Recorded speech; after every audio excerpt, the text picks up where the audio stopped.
Espirituais, salmos de louvor ao nosso Deus. Irmãos, vamos abrir a palavra do Senhor nesta manhã no Salmo de número 60, versículos 1 a 12. Salmo 60, 1 a 12.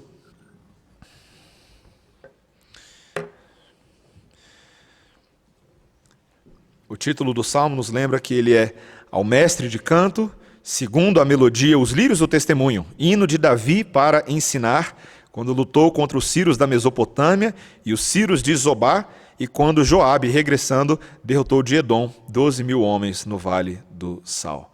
O versículo 1 diz assim: Ó Deus, tu nos rejeitaste e nos dispersaste. Tens estado indignado. Ó, restabelece-nos. Abalaste a terra, fendeste-a. Repara-lhe as brechas, pois ela ameaça ruir. Fizeste o teu povo experimentar reveses, e nos deste a beber vinho que atordoa. Deste um estandarte aos que te temem, para fugirem de diante do arco, para que os teus amados sejam livres. Salva com a tua destra e responde-nos. Falou Deus na sua santidade: exultarei, dividirei Siquém e medirei o vale de Sucote. Meu é Gileade, meu é Manassés. Efraim é a defesa de minha cabeça. Judá é o meu cetro. Moabe, porém, é a minha bacia de lavar. Sobre Edom atirarei a minha sandália. Sobre a Filístia jubilarei. Quem me conduzirá à cidade fortificada? Quem me guiará até Edom? Não nos rejeitaste, ó Deus? Tu não sais, ó Deus, com os nossos exércitos. Presta-nos auxílio na angústia, pois vão é o socorro do homem. Em Deus faremos proezas, porque Ele mesmo calca aos pés os nossos adversários. Essa é a santa palavra de Deus. Vamos orar? Senhor Deus, obrigado. Senhor, graças rendemos a Ti pelas santas escrituras que agora estudaremos. Abre nosso entendimento, Senhor. Dá-nos vontade de aprender, sede pelo alimento genuíno, espiritual, esse leite, mas também essa carne sólida que precisamos para termos boa fibra e boa robustez espiritual, em nome de Jesus. Amém. Irmãos, o mundo pós-guerra, especialmente esse mundo pós-Segunda Guerra Mundial, é um mundo que tenta correr de guerra o tempo inteiro, né? Quando a gente observa as relações diplomáticas internacionais, para quem gosta aí de estudar relações internacionais, não é tanto assim a minha praia, eu gosto de jogar os jogos de relações internacionais, mas é interessante pensar que nós estamos, em tese, progredindo para um mundo onde a ideia de guerra seria totalmente extirpada. Não é para isso que existem certos órgãos como a ONU e outros por aí, as coalizões de países internacionais. Mas ainda que essa seja aparentemente uma meta da democracia moderna, parece que a experiência é outra. Se você liga o noticiário e você observa o que está acontecendo na África agora, as guerras civis e particularmente aquilo que tem sido feito aos cristãos, verdadeiras guerras declaradas contra a igreja, você vai pensar que a gente está bem longe desse ideal. Quando você olha justamente a luta que existe velada entre as grandes potências, entre Estados Unidos, China e outros, a gente fica um pouco assustado. Será que alguma coisa vai estourar?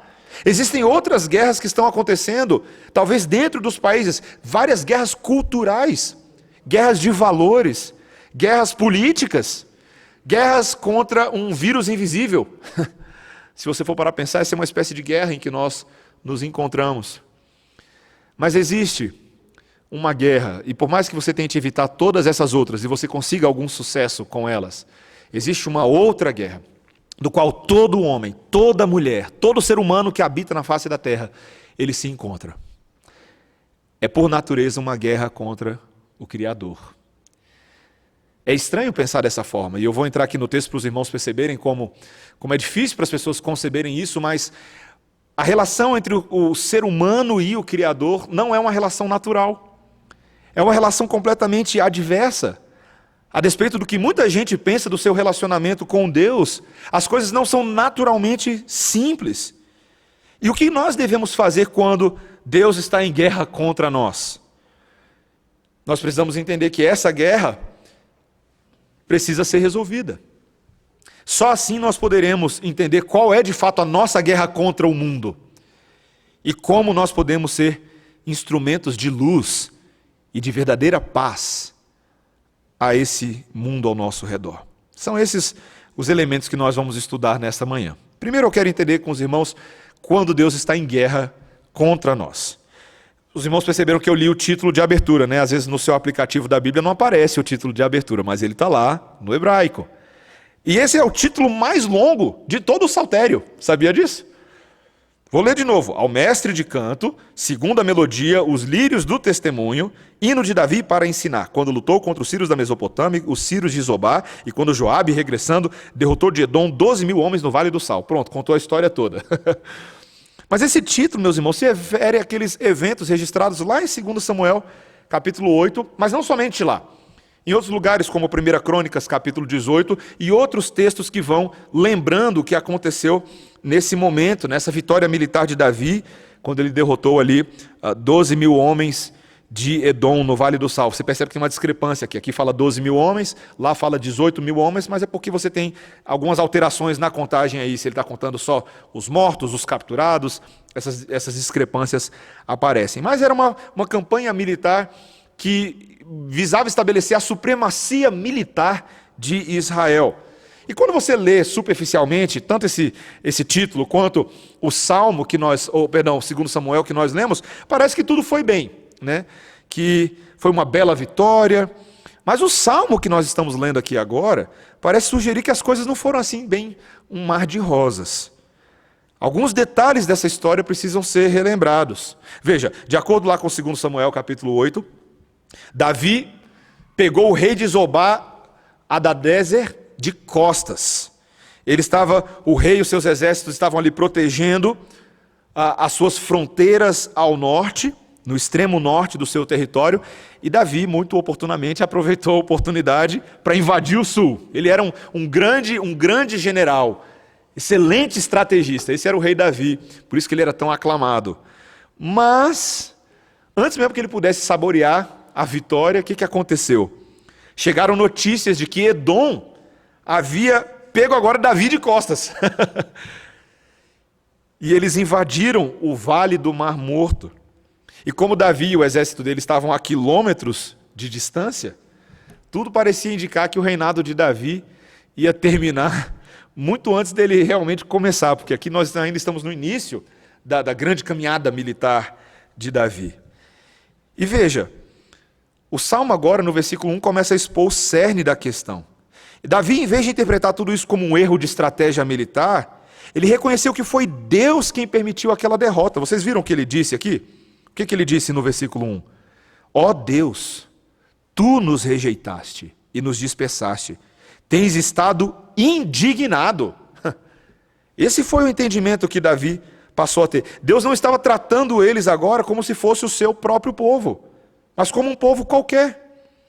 O verdadeiro perigo não era a ameaça militar de Edom, mas a ira divina, que foi expressa através de Edom. Edom estava sendo aqui um instrumento de Deus para trazer a justa indignação de Deus sobre o seu povo. E ele descreve isso de várias formas. Veja, no verso 2, ele diz que o Senhor abalou os fundamentos da terra sob os pés deles. No verso 3, ele vai dizer, veja aí no verso 3, ele diz que em vez agora do vinho da bênção, Deus deu a eles uma espécie de cálice de julgamento, que os deixou embriagados, entorpecidos e cauterizados em seu entendimento. E lá no verso 6, ele vai deixar claro que tudo isso aconteceu porque o que estava em jogo era a santidade de Deus. Viu o que ele disse aí no versículo 6, no início? Falou Deus na sua santidade. Aparentemente, meus irmãos, Israel estava tendo algum tipo de atitude que não é detalhada para a gente nesse texto, mas era alguma atitude de desprezo pela santidade de Deus, pelo caráter puro do santo no meio deles, que acabou causando essa justa ira de Deus. Meus irmãos, quero fazer uma pergunta para vocês. O que a gente faz quando o nosso principal aliado se torna o nosso maior inimigo? O que você faz quando aquele com quem você mais contava e mais dependia vira, como o texto fala, vira o arco de guerra dele contra você? Eu lembro de um filme que eu assisti uma vez, de um cara que está tentando, vocês vão lembrar o nome do filme, eu não vou lembrar aqui agora, mas ele está dominando a tecnologia robótica. mas a tecnologia tem uma hora que se volta contra ele. Então, vocês já viram aquele episódio do Chapolin, né? Que a mão dele se volta contra ele. O que você faz numa hora dessa? Quando as coisas que deveriam estar a seu favor estão contra você. Principalmente, não somente a sua mão ou armas quaisquer, mas o próprio Deus da sua vida. O que você faz?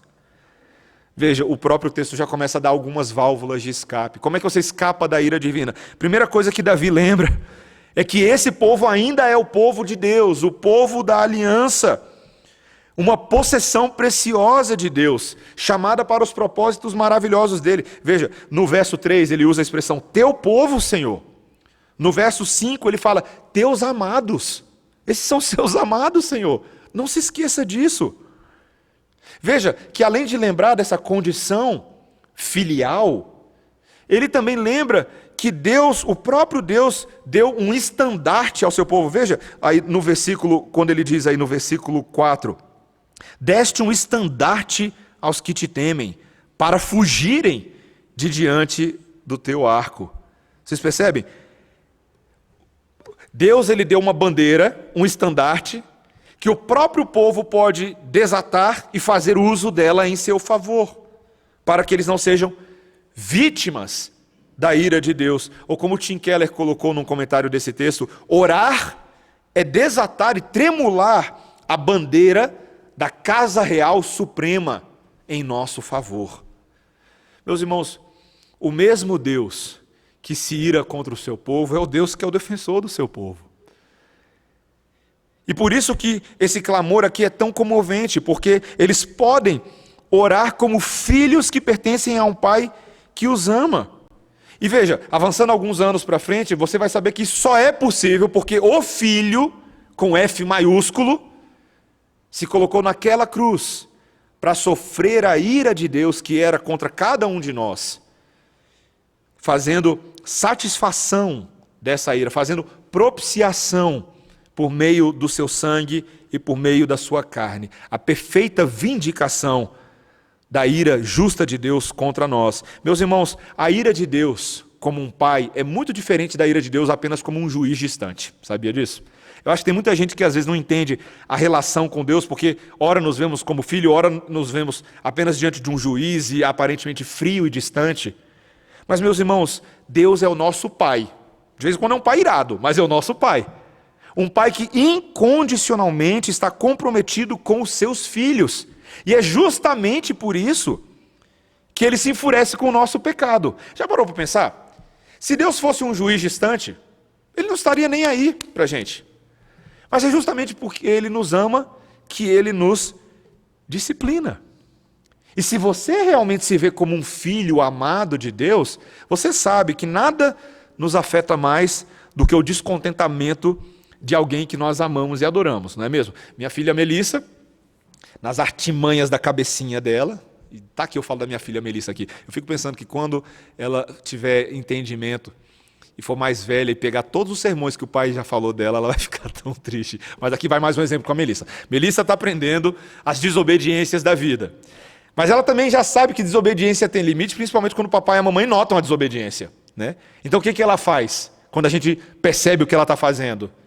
Ela vira um doce. Ela começa a dar beijinho na gente, ela quer comprar a gente com beijos e chamegos, porque uma coisa que ela não quer é ver o papai e a mamãe tristes com ela, por mais que ela tente manipular a gente. Mas, meus irmãos, sabia que tem um pouquinho de fundo de verdade nisso? Porque lá no Salmo de número 2, o salmista virou e falou assim, beijai o filho, para que ele não se irrite. Veja, não é bajular gratuitamente Jesus, não é isso. Mas é você ter uma adoração sincera, de tal maneira que a ira de Deus seja apaziguada sobre você.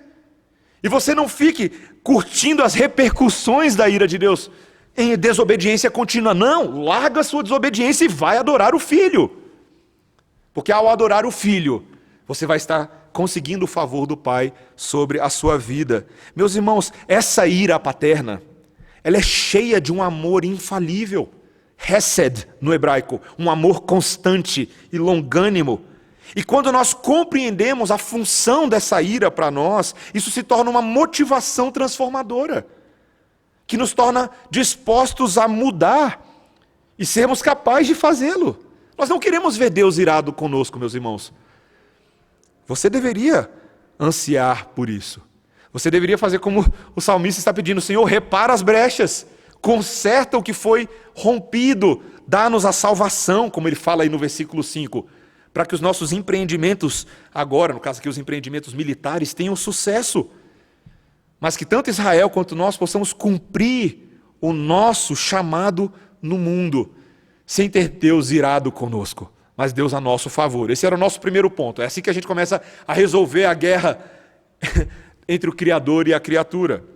Mas veja que agora, por causa da resolução dessa guerra, surge uma segunda guerra, o segundo ponto.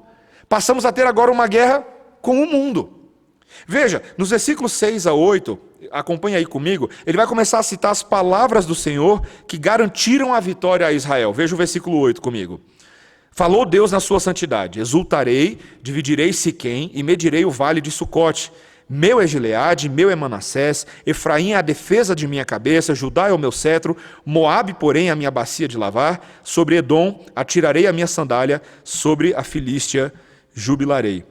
Vocês percebem que agora Deus ele começa a declarar que todas as tribos são dele e que ele vai libertar o seu povo por meio de subjugar os inimigos. Primeiro ele vai dividir Siquém e o vale de Sucote. Depois ele vai estabelecer Efraim como uma cabeça, como uma defesa da cabeça, né? Como um capacete para proteger o seu povo. Judá vai ser o cetro do Senhor. Você se lembra que Judá é justamente o lugar de onde o rei Davi, que era o governante, vinha. Apesar de estar ameaçado, ele ainda era o veículo pelo qual Deus ia trazer libertação para o povo. E você percebeu que todos os inimigos de Israel vão ser reduzidos a um trabalho servil. Ele falou que Gileade e Manassés pertencem a ele, Moabe vai ser uma bacia de lavar. Interessante, né? Existia um lavatório que muitas vezes era levado para um general de guerra para ele poder lavar os pés. É isso que Moabe é, onde o general vai lavar os pés dele. Edom seria como aqui um escravo, a quem Deus, como um guerreiro, vai fazer uma coisa muito interessante, ele vai atirar a sandália. Era uma coisa que se fazia para mostrar a posição do escravo. E a Filístia vai ouvir o júbilo, o grito de vitória triunfante de Deus depois da vitória de Davi. Meus irmãos, vocês percebem o que está acontecendo aqui? Essas nações, elas representavam todos os transgressores que se opunham à verdade de Deus, em todos os lugares. Todo mundo que se opõe à verdade de Deus vai ser tratado dessa maneira por Deus. E Israel aqui, o exército, agora é um agente divino, usando armas reais para infligir a ira de Deus sobre as nações pagãs. Meus irmãos, a gente precisa entender esse tipo de coisa para você entender por que Deus mandava o povo fazer guerra santa no Antigo Testamento. Tem muita gente que não gosta disso no Antigo Testamento, não é verdade? Você é um desses? Quando você abre lá o Antigo Testamento, lá em Josué, e vê Deus mandando matar nações inteiras, povos inteiros, cidades inteiras, conquistar as pessoas, matar mulheres, matar crianças, você pensa assim: poxa, que isso, Deus? O que você está fazendo? Mas você precisa se lembrar quem são essas nações. São nações que desde os primórdios dos tempos têm declarado abertamente a sua oposição a Deus, sua rebelião contra o Criador, mesmo quando lhes foi dada a oportunidade de ouvir essas palavras e se juntarem ao povo de Deus, como Raabe fez. Muitos desses se revoltaram e negavam a verdade de Deus. E meus irmãos, por mais duro que isso pareça para o ouvidinho pós-moderno e democrático, tá? Por mais duro que isso pareça, os inimigos de Deus estão condenados. Os inimigos não tem meio termo, não tem neutralidade. Ou você é por Deus ou você é contra o Deus. O cristianismo não é só mais uma opção interessante nesse palco das religiões em que todas têm alguma coisa a oferecer. Não! O cristianismo prega a única e exclusiva verdade do único e verdadeiro Deus que é Senhor de céus e terra. E todo aquele que se volta contra ele vai penar. E é assim que a gente começa a encontrar a nossa posição em relação ao mundo. Qualquer um que se levanta em guerra contra Deus, também está em guerra contra o povo de Deus. Isso é um fato, meus irmãos. Nós só não somos consumidos pela mesma ira que os outros, porque Cristo tomou essa ira sobre si em nosso favor. Essa é a verdade. Mas lá em Apocalipse capítulo 19, versículos 11 a 13, João nos lembra que Jesus voltará para destruir todo o mal em um cavalo branco, pelejando com justiça e verdade, trajando um manto tinto de sangue, e o seu nome é o Verbo de Deus. Esse é o Jesus, carpinteiro, outrora, mas agora rei em glória, e o verdadeiro general muito maior do que Davi. Mas isso é para o futuro, tá? Isso é para o futuro.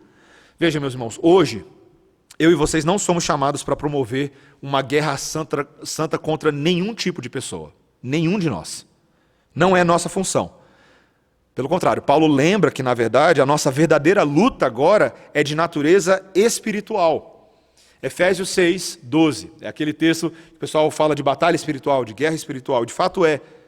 Nossa luta não é contra o sangue e a carne, e sim contra os principados e potestades, contra os dominadores deste mundo tenebroso, contra as forças espirituais do mal nas regiões celestes. É contra o diabo, gente.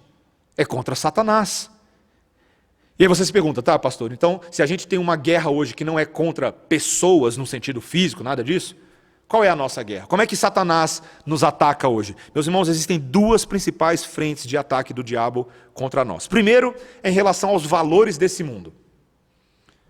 Nós temos adversários ferozes nas cosmovisões seculares, que rejeitam a verdade absoluta do Evangelho, ou rejeitam qualquer coisa que tenha aparência mínima de piedade. Nós lidamos com perseguição, não é verdade? Nós lidamos, os irmãos viram, eu postei, se alguém viu aí, essa semana eu andei postando, o que está acontecendo na Nigéria nesse momento, meus irmãos. Os crentes amargando perseguição grave, um genocídio que já é considerado maior do que muitos genocídios modernos hoje em dia, o que os nossos irmãos nigerianos estão passando. Não só eles, em outras partes do mundo também. Nós lidamos com falsa doutrina no meio da igreja, não é só lá fora, mas é dentro da igreja, Satanás faz isso. Na própria sociedade, há uma tentativa ativa de se remover os parâmetros morais de Deus, em várias áreas, em identidade pessoal, em gênero, vocação, família, sexualidade, e tantos outros. E essas coisas aparecem, esse ataque de Satanás aparece via de regra em forma de escárnio, de menosprezo pela forma de pensar dos crentes ou daquilo que a Bíblia diz, ou simplesmente, talvez esse seja o principal, de completa indiferença, não é? As pessoas ignoram, não fazem questão alguma de considerar a realidade do Deus Criador dos céus e da terra. E eu vou falar uma coisa para vocês, meus irmãos. Você precisa saber muito bem que lado você está dessa guerra. Muito bem. O Paul Harvey, num dos livros dele, ele conta a história de um soldado que era o soldado incerto, o soldado dividido. Um cabra lá na Guerra Civil que estava com medo, tentando salvar a sua própria pele. Aí ele vestiu o casaco azul de uma tropa e a calça cinza da outra. E foi na ponta dos pés para o meio do campo de batalha. Sabe o que aconteceu com ele? Tomou tiro dos dois lados. Chumbo dos dois lados. Meus irmãos, a Bíblia está repleta de exemplos de indivíduos que se comprometeram, que comprometeram sua fé e tiveram perdas por causa disso. Ló, que se separou de Abraão e foi morar lá pertinho de Sodoma, lembra? Sansão, que se comprometeu com Dalila. Salomão, que se comprometeu com várias mulheres e os seus deuses. Meus irmãos, quantas vezes eu e você somos tentados a comprometer a nossa crença e a nossa fé? A pergunta é, será que nós vamos permanecer fortes ou vamos tentar usar o azul e o cinza? O que a gente vai fazer? Meus irmãos, há um chamado para nós, pense nisso nessa manhã. Considere de que lado você está. Satanás está à espreita, tentando derrubar o povo de Deus com ideias sutis, que envenenam a nossa consciência. Precisamos estar alertas, meus irmãos, e nos ajudar uns aos outros nessa batalha. Mas veja que a segunda frente de ataque de Satanás não é só nos valores seculares, mas numa luta interior. E essa é a mais comum, não é? É a luta de todo dia num mundo caído debaixo do sol. É quando nós somos atacados por desânimo, por dúvida, por sofrimento pessoal, por tentações das mais diversas, por emoções descontroladas, orgulho, culpa, vergonha, solidão, aridez espiritual, escuridão, quando a gente está completamente sem norte. Satanás é esperto, meus irmãos. Conversando com alguns pastores esses dias, como tem havido um aumento do número de casos de depressão entre pastores, e me assusta pensar nisso, meus irmãos. Porque aquele que pensa que está de pé, veja para que não caia. Aquele que está semana após semana falando diante da igreja tem que ter cuidado, e por isso que eu tenho que pedir aos irmãos para orarem por mim, orarem ainda mais, tá? Orem por mim, orem pelos presbíteros, orem pela liderança da igreja, para que nós possamos ajudar o povo de Deus e nós mesmos sermos sustentados. Mas você também, ore por você também. Satanás é muito ardiloso, meus irmãos. Como que nós podemos vencer tudo isso? Como? A resposta está no texto, meus irmãos. Olha o versículo 11. O que foi que Davi pediu? Senhor, presta-nos auxílio na angústia, pois vão é o socorro do homem. Minha mãe tem uma música que ela canta, da época que ela cantava mais profissionalmente, que ela dizia, tem horas que só a filosofia não basta. Quando o diabo aparece, quando o frio acontece, quando o filho que não se quis vem. Tem horas, meus irmãos, que a filosofia não basta. Não adianta ficar de teoria. Quando o desânimo, a depressão, a ansiedade, a angústia vem e parecem mais fortes do que qualquer ideia que você tenha, o que você precisa? Desesperadamente do Senhor. Porque o socorro dos homens é vão, mas o socorro do Senhor é fiel, é poderoso, e Ele tem poder para nos restaurar. Meus irmãos, nós precisamos, como Davi, nos lembrar da nossa identidade como filhos amados de Deus, e lembrar que Ele é o nosso escudo. O homem não tem poder em si para superar quaisquer dessas adversidades.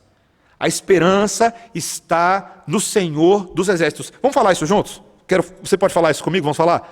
A esperança está no Senhor dos exércitos. Essa é a verdade bíblica, meus irmãos. Olha o que fala no versículo 12. Olha o versículo 12 aí, o que está escrito? Em Deus faremos proezas, porque Ele mesmo calca aos pés os nossos adversários. Isso me lembra uma música que eu cantava de uma banda de rock cristã na década de 90. Em Deus faremos proezas. Não sei se você lembra. Meus irmãos, para fincar o pé diante de Satanás, Paulo lá em Efésios 6, ele disse, tomai toda a armadura de Deus, para que possais resistir no dia mau, e depois de terdes vencido tudo, permanecer inabaláveis. Efésios capítulo 6, versículo 13. Nós precisamos nos revestir da armadura da salvação, meus irmãos, do evangelho, da fé.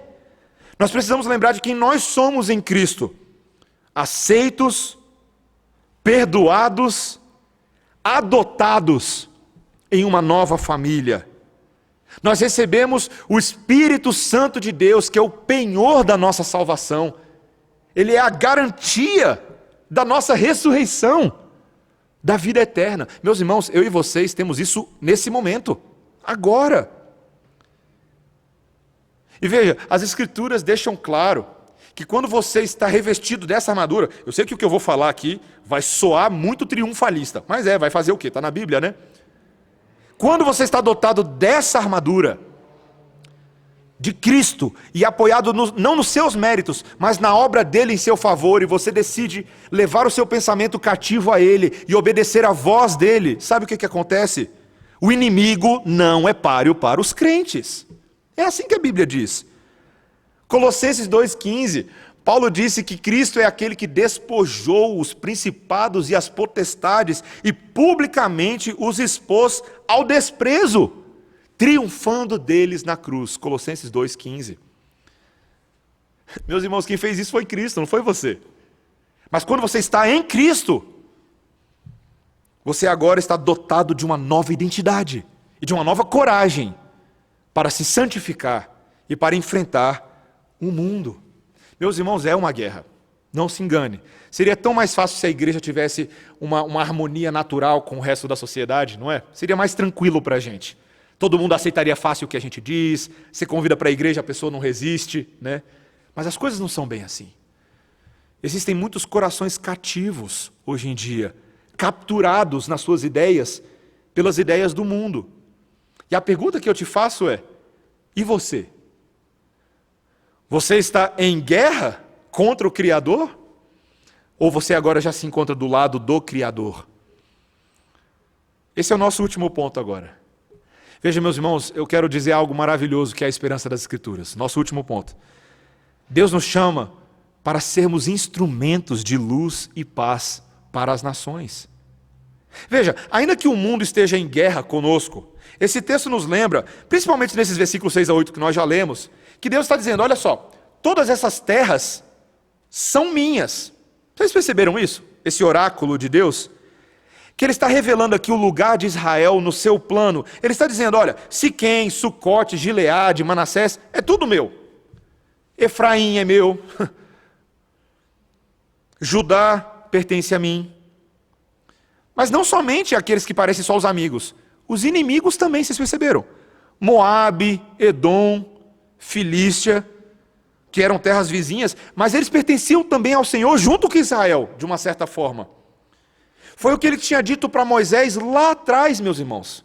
Lá em Êxodo, capítulo 19, versículo 5, quando Deus, através de Moisés, disse, agora, pois, para o povo, tá? Se diligentemente ouvirdes a minha voz e guardardes a minha aliança, então sereis a minha propriedade peculiar dentre todos os povos, porque toda a terra é minha. Meus irmãos, o nosso Deus é meio guloso. Sabe por quê? Porque é Ele que criou esse mundo. E por ter criado esse mundo, Ele tem o direito de fazer o que Ele bem entende com esse mundo. E os seus propósitos para o nosso mundo não são propósitos maus. São propósitos de redenção, de salvação de muitos. Meus irmãos, Israel existia lá no Antigo Testamento para trazer bênção aos gentios, para ser uma luz entre as nações. Isso normalmente acontecia nesse primeiro momento, quando as nações vinham sob a soberania de Israel, é o que o Salmo 2 diz. Mas essa campanha militar tem que ser colocada agora num contexto maior de uma grande comissão de Israel, do qual essa mera expansão territorial não é a única coisa, tá? Veja, muitos acadêmicos hoje em dia, estudiosos e comentaristas bíblicos, de outras linhas teológicas, eles discordam do que eu acabei de falar, tá? Se você não percebeu, eles discordam. Eles dizem assim, não, você não pode dizer que Israel no Antigo Testamento tinha um propósito de ser uma luz para as nações, porque Deus mandou Israel matar todo mundo. Isso vai ter no Novo Testamento. Aí as pessoas fazem uma descontinuidade brutal entre o Antigo e o Novo Testamento. Não, no Novo Testamento, Deus mudou um pouco de ideia, e agora sim o povo de Deus tem que ser bonzinho, tem que amar, tem que perdoar. Israel não, Israel era Deus brabo, testa franzida. Meus irmãos, isso é uma falácia. Posso provar para vocês aqui agora rapidinho? Pula 7 capítulos para frente aí, Salmo 67. Olha o que está escrito aí no Salmo 67. A gente canta muito esse salmo aqui na igreja, hein? Por que a gente canta? Vocês vão perceber, olha só. Versículo 1. Seja Deus gracioso para conosco e nos abençoe, e faça resplandecer sobre nós o rosto. Para quê, meus irmãos? Para que Deus vai abençoar Israel? Para que se conheça na terra o teu caminho, e em todas as nações a tua salvação. Louvem-te os povos, ó Deus, louvem-te os povos todos, alegrem-se e exultem as gentes, pois julgas os povos com equidade e guias na terra as nações. Olha o versículo 7, pula para o versículo 7. Abençoe-nos Deus, e todos os confins da terra o temerão. Quando você ouve confins da terra, te lembra alguma coisa? Te lembra Atos capítulo 1? Quando Jesus vira para os seus discípulos e fala, virá sobre vós o Espírito Santo, e sereis minhas testemunhas em Judeia, Samaria e até os confins da terra. Meus irmãos, Israel existia para ser um povo missionário. Missões, meus irmãos, para resplandecer a luz de Deus. Eu quero perguntar aos irmãos, se os irmãos entendem isso nessa manhã, se as nações nesse momento estão em guerra com o Criador, como é que elas poderão conhecer a paz? Como que podem os gentios e até os confins da terra passar a temer o Senhor, como o Salmo diz? Paulo dirigiu essa mesma pergunta aos romanos, meus irmãos. Lá em Romanos capítulo 10, versículos 14 e 15. Ele disse, como invocarão aquele em quem não creram? E como crerão naquele de que nada ouviram? E como ouvirão se não há quem pregue? E aí nesse ponto lá ele cita Isaías, quando ele diz: ó, quão formosos são os pés dos que anunciam as boas novas. Isaías tinha falado isso, meus irmãos. Isaías. O nosso chamado como Israel de Deus hoje, filhos de Abraão verdadeiramente pela fé em Cristo Jesus, é levar a luz às nações, meus irmãos. É levar Jesus, o caminho da paz, para o coração perdido e aflito. Meus irmãos, Cristo é aquele que realmente pode trazer descanso à alma que está em guerra. Quantas almas nesse momento, meus irmãos, são almas cativas de Satanás, em constante guerra com Deus, estão cansadas. Eu tive agora, 2 semanas atrás, a oportunidade de conversar com uma pessoa, me ligou, falou: pastor, eu preciso conversar com você, eu tenho que encontrar com você. Eu falei: tá, vamos conversar. E essa pessoa virou para mim e falou assim: pastor, eu estou cansado, eu não aguento mais. Eu falei: é mesmo, irmão, o que está acontecendo? E aí, em vez de ele me descrever o que estava acontecendo na vida dele, ele disse o seguinte: eu estou cansado de lutar contra Deus. Cansei de lutar. Eu achei que a conversa era para eu consolar ele, não, era para ele me contar o que ele tinha decidido fazer. Ele falou: pastor, cansei. Desisto, eu vou me render. Deus é mais forte do que eu tentei ser filho pródigo, tentei correr de Deus. Não adianta, eu vou perder essa luta sempre. Aí eu virei para ele e falei assim: você deixa eu citar você no meu sermão que eu vou pregar daqui a 2 semanas? Eu posso citar exatamente o que você acabou de falar? Cansei de lutar contra Deus. Se eu continuar nessa guerra, eu vou perder. Ninguém vence contra Deus, meus irmãos. Pelo contrário, é Deus quem vence nos nossos corações. É Ele quem irresistivelmente, quando nos elege e decide nos amar, nos atrai para si. E ninguém pode resistir o Criador. Ele vai vencer essa guerra sempre, meus irmãos. Glória a Deus por isso. Então não adianta ficar lutando. Se nós não conseguimos resistir, que sejamos nós instrumentos para que outros também não resistam. Pregando o Evangelho a toda criatura. Meus irmãos, até quando nós permitiremos que as pessoas ao nosso redor fiquem em guerra com o Criador? Você percebe o chamado à coragem, o chamado à evangelização, o chamado à missão. Nessa manhã, meus irmãos, Deus quer sacudir a igreja, como um pastor do nosso presbitério fez conosco, presbíteros e pastores, alguns meses atrás, numa reunião do presbitério, quando ele falou: até quando a igreja não vai evangelizar? Até quando a igreja não vai anunciar a verdade? Meus irmãos, é essa a pergunta. Até quando? Sabe por que eu e você temos a garantia de que vai dar certo? Porque nós não estamos mais em guerra com o Criador. Se Deus é por nós, quem será contra nós? Aquele que não poupou seu próprio filho, antes por todos nós o entregou, não nos dará porventura com ele todas as coisas? Essa é a esperança. Existem muitas guerras nesse mundo, meus irmãos. E principalmente a guerra contra o Criador. Mas eu e você somos chamados a desatar a bandeira do exército celestial. E balançar essa bandeira, que por incrível que pareça, ela é bem branca e tingida também com o sangue do Cordeiro. Uma bandeira branca e vermelho carmesim, para anunciar a morte de Cristo e a salvação dos perdidos. Que o Senhor me ajude, a mim e a você, meus irmãos, a dizermos não à guerra, com os nossos cartazes espirituais, e pregarmos a Cristo corajosamente a toda criatura. Amém? Vamos orar, irmãos. Senhor, obrigado pela esperança do Evangelho de Cristo. Nós estávamos em guerra contra o Criador, mas justificados agora, mediante a fé, temos paz com Deus, por meio de Cristo Jesus. Obrigado, Senhor, por ter nos justificado. Senhor, esta é a mensagem que queremos levar ao mundo. Não há mais necessidade de guerra. Cristo morreu na cruz, para que todo aquele que nele crê não pereça, mas tenha vida eterna. Senhor, dá-nos coragem para falarmos essas palavras audivelmente, e não somente memorizadas em nosso coração. Para falarmos isso a todo aquele que precisa ouvir, porque cremos no poder que nos converteu e pode alcançar outros também. Senhor, ajuda-nos a não mais atrairmos a ira de Deus sobre nós. Livra-nos do pecado. Dá-nos santidade, Senhor. Dá-nos compromissos no dia de hoje verdadeiros contra as trevas, para que agora experimentemos a verdadeira libertação e a paz no coração que excede todo entendimento. Ensina-nos este caminho, Senhor, as veredas da justiça, em nome de Jesus. Amém.